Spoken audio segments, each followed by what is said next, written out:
back to another review with us, the Review Bros, and today we're going to be looking at Ignition Switch by Axe and Sledge, Sephiroth's brand. Taste, price, label, effects, final verdict coming up, so stay tuned. Taste and mixability comes in Unicorn Blood, the one we've got. Sounds exciting, right? Going to put up a video of the mixability, my reactions, all that stuff.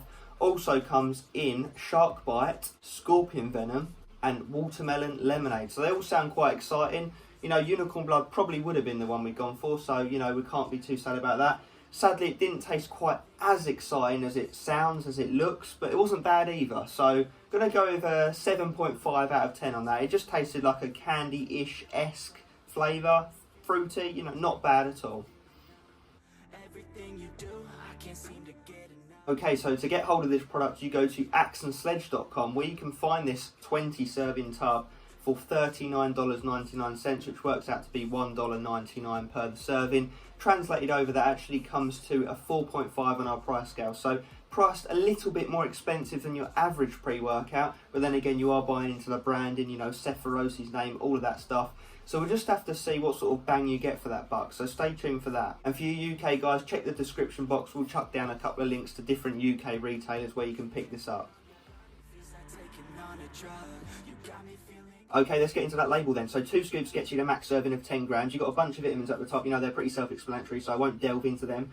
First up, we've got L-citrulline pure at 5 grams. Now that's good, that's definitely above clinical dose. That's the amino acid that's going to help bump up those nitric oxide levels in the bloodstream, leading to the increased blood flow and pumps, get your veins swelling. So it's a nice, stable pump ingredient, so we're happy to see that. Following that, we've got beta-alanine, the carnosine version, so that's the patented, more pure version of beta-alanine, so it should be more potent. However, it is only dosed at 1.6 grams, which is exactly half the clinical dose. So you may or may not get the itchy and tingly effects, we'll have to see about that. But why it's in here is it's going to help with endurance when it builds up in your system, it's going to buffer lactic acid. Moving into beet juice powder at 750 milligrams. You don't see this all too often, but it helps with, you know, stamina, strength output. It's one of those type ingredients, you know. We'll just have to see if that's really noticeable in training. Following that, we've got agmatine sulfate, Agmamats, again, a patented version of an ingredient, so it's going to cost more to put that in there. That's in there at 500 milligrams, so that is roughly half what we'd like to see. You know, we are liking to see upwards of a gram, really. So, you know, I would have preferred them to drop the patented one and just put a gram of the normal stuff in if they want to save on money. But that's going to help with pumps. That's going to build up the nitric oxide levels in the bloodstream, working alongside that L-citrulline from via a different pathway. So, again, pumps.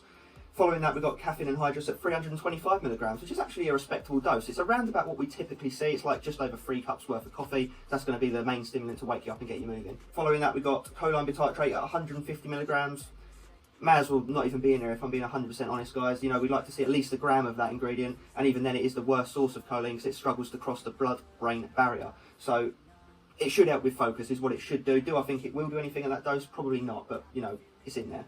Moving on, we've got methylliberine, 40% dynamine, that's at 100 milligrams, decent dose. That's another ingredient that's going to work alongside that caffeine to boost energy levels, focus levels. And then alongside the caffeine and the dynamine, we have the T-cream at 50 milligrams, quite a low dose, but you know what, we're happy to see it in there. They generally work quite well together, dynamine and T-cream. They sort of, like I say, increase energy levels and focus levels and work particularly well when paired with caffeine. So moving on, we've got NMT, HCl, 25 milligrams. A little bit of a lower dose than we normally see, but that's another mild stimulant that's going to help again with the focus and energy levels, tying in with all the aforementioned ones.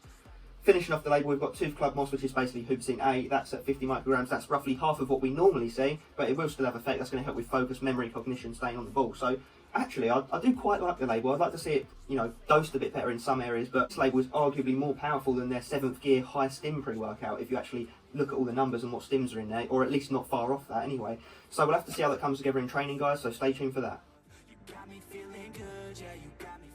Okay, effects section of Ignition Switch. So first up, we start with that beta-alanine, 1.6 grams. You don't really feel any tingles. You get a bit of heating sensation. You know, you feel it to the mildest level. I'm talking like 1 out of 10 on our beta scale, with 10's itching your eyes out and 0 isn't feeling it. So very, very mild beta tingles. So if you don't like beta-alanine, this will be great for you. If you do love beta-alanine, you're going to miss that big time.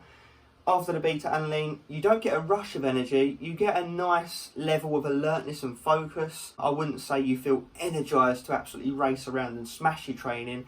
You know, it takes a while to kick in. It comes in slow, this pre-workout, definitely. But once it does come in, you know, you're locked in, you're dialed in on your training, there's no complaints there.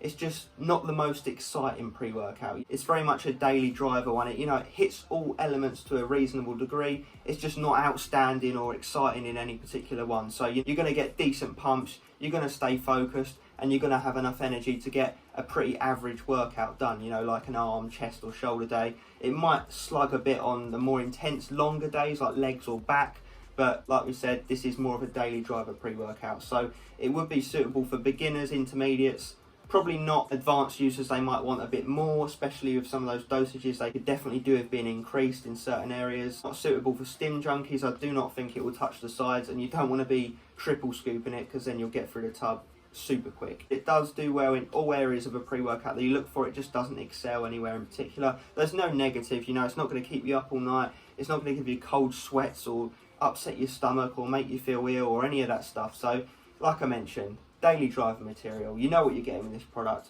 Pretty much comes together as the label suggests. So if you're a fan of Sephirosa, it might be worth your time picking this up. It's not a bad pre-workout by any stretch. It's just not that exciting either, and it could definitely do with some improvements here and there, but it'll get the job done for most people. So if that sounds up your street, then definitely check it out. Okay, so final verdict. First up was that taste and mixability segment. We got the unicorn blood flavour. Tasted a bit candy-ish-esque. It wasn't too bad, just not quite as good as I was expecting it to be. So gave that a 7.5 out of 10. Definitely doable. You will not struggle drinking this one. Moving on to the price, it got a 4.5 out of 10 on our price scale. So definitely more expensive than your typical pre-workout. And then into that effects section, we gave that a 7 out of 10. So, above average pre-workout. Probably not worth the money if we're to be absolutely honest. You can get better pre-workouts for less money. That's just the honest fact of the matter. But you know what, if you're a fan of Sephirosa, you want to support him, you like what he does, you like his products, it might be worth picking up. It's not a bad pre-workout by any stretch. Daily driver material, pretty good across the board in all elements of a pre-workout, to be honest. It's not majorly slacking anywhere, but it could definitely do with having some of those dosages bumped up in certain areas, especially when you're paying that price tag, but it is what it is.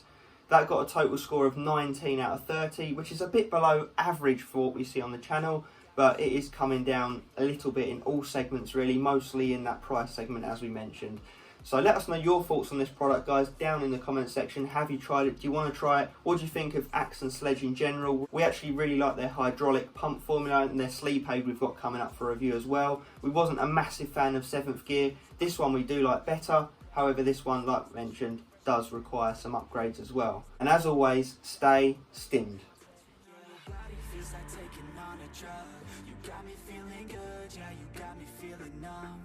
Everything you do, I can't seem to get enough. You got me feeling good, yeah, you got me feeling numb. Touching on your body feels like taking off.